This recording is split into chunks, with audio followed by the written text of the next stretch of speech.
Hi, I'm Paul Hertz, the Director of Astrophysics at NASA, and this is a quick update on what's happening in astrophysics. Astrophysics is our enterprise to understand how the universe began and evolved, and how the familiar night sky of galaxies, stars, and planets came to be, and whether we're alone in the universe. This year we have 3 launches of differing sizes. Our first launch on September 27th was the CubeSat CUTE, the Colorado Ultraviolet Transit Experiment. CUTE is a very small ultraviolet telescope with a spectrometer. Its science mission is to observe stars that have Jupiter-like planets orbiting so close to the star that their atmospheres are being ablated off. CUTE will study the gases coming off of these hot Jupiters to better understand these very interesting exoplanet systems. Our next launch on December 9th is the Imaging X-ray Polarimetry Explorer. XP is a small explorer that was selected to study the polarization signals in X-rays coming from black holes, neutron stars, and some of the more energetic sources in the sky. The spacecraft is already at Cape Canaveral Space Force Station waiting for its launch. This is what XP looks like folded up in its launch configuration. And the image shows a picture of the Centaurus A active galaxy with its jet and a nearby X-ray source, and reveals how XP will be able to measure the polarization from many different locations because it's an imaging polarimeter. And that will allow us to understand the magnetic field, which is probably collimating this jet. The third launch this year is the largest, the James Webb Space Telescope, the largest telescope ever put into space. This is what it looked like earlier this year when it was fully deployed out at the Northrop Grumman Space Park in California. After we had completed all the testing, it was folded up into its launch configuration like this prior to shipping. And then we put it into that box you see in the left-hand side of the picture for shipping down to South America, the Kourou Space Center in French Guiana, which is where it will be launched on an Ariane 5 rocket. And here is the James Webb Space Telescope in the clean room down in French Guiana, waiting for its launch on December 22nd at 7:20 a.m. Eastern Time. Can watch at home. It'll be on NASA TV as well as streamed on NASA.gov. And there's many launch events happening all over the country, in fact, all over the world.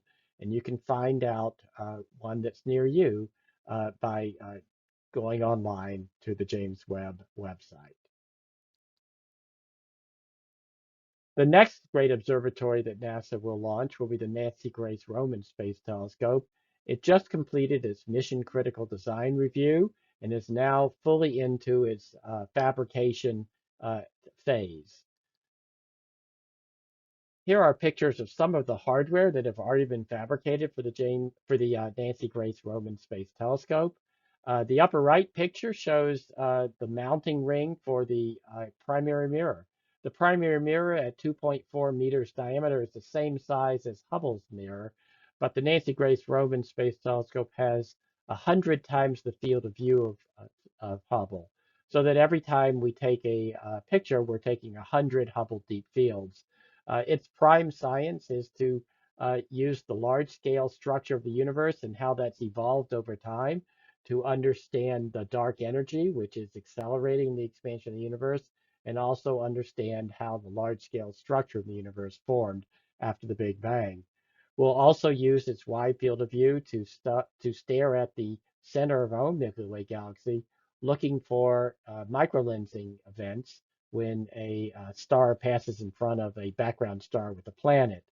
This will complete our census of planets in our galaxy, the demographic census, and help us understand what the outer parts of other planetary systems might look like.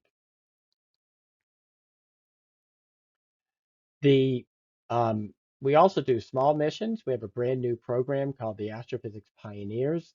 These are small sets that cost $20 million or less. We have started 4 of them. They're all completing their first year of mission concept studies. And after we do a thorough review and ensure that they're still in their $20 million cost box, we'll approve them to begin the build for flight.